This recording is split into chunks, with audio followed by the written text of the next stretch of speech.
ഈ യൂറിനിൽ പ്രോട്ടീന് അല്ലെങ്കിൽ ആൽബുമിൻ കണ്ടെത്താൻ വേണ്ടി നമ്മൾ 2 മെത്തേഡുകളാണ് യൂസ് ചെയ്തുകൊണ്ടിരിക്കുന്നത്. അപ്പം ഫസ്റ്റ് കാണുന്ന റിയേജൻറ്റ് സ്ട്രിപ്പ് മെത്തേഡാണ്. അതിലിപ്പം യൂറിന് മുക്കിയിട്ട് സ്ട്രിപ്പ് ഒന്ന് നോക്കുക. അപ്പോൾ അതിൽ പ്രോട്ടീൻ ഒരു 60 സെക്കൻഡും ഗ്ലൂക്കോസിന് ഒരു 30 സെക്കൻഡും നമുക്ക് നോക്കുക. അതിൻ്റെ അത് കളർ ചേഞ്ച് ഒന്നും വന്നിട്ടില്ല എന്നുണ്ടെങ്കിൽ അത് നെഗറ്റീവായിട്ടുള്ള റിസൾട്ടാണ്. ഇതിൽ അടുത്തൊരു മെത്തേഡ് കൂടിയുണ്ട്. അപ്പം അതിൽ സൾഫോസാലിസിലിക് ആസിഡ് ഉപയോഗിച്ചിട്ടുള്ള മെത്തേഡാണ്.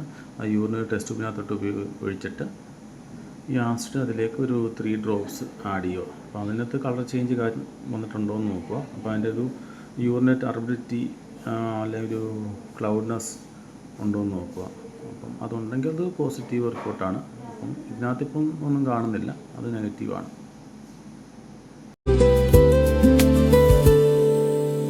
ഇതിപ്പോൾ ഒരു നെഗറ്റീവ് റിപ്പോർട്ടാണ്. അപ്പോൾ ഇതിൽ അതിൻ്റെ അകത്ത് ടർബിഡിറ്റി ഒന്നും ഇല്ലല്ലോ.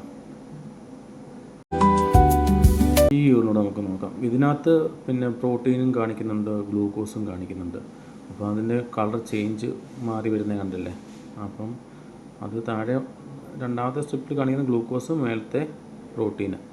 അപ്പോൾ അതിൻ്റെ കറക്റ്റ് സെക്കൻഡ് നോക്കിയിട്ട് അതിൽ ഏത് കളറാണ് എവിടെയാണോ വന്ന് നിൽക്കുന്നതെന്ന് നോക്കിയിട്ട് ആണ് നമ്മളതിൻ്റെ വാല്യൂ കാര്യങ്ങളൊക്കെ അതിനകത്ത് എഴുതുന്നത്.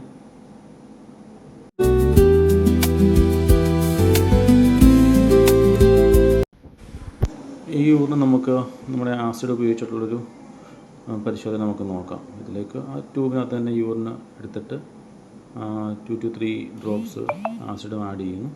എന്നിട്ട് നമ്മൾ കളർ ചേഞ്ച് ഉണ്ടോയെന്ന് ഒന്ന് പരിശോധിച്ച് നോക്കാം.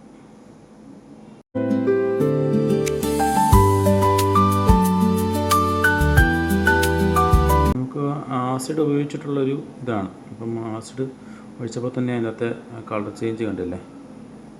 അപ്പോൾ അത് പോസിറ്റീവാണ്. യൂറിൻ ആൽബും പോസിറ്റീവാണത്.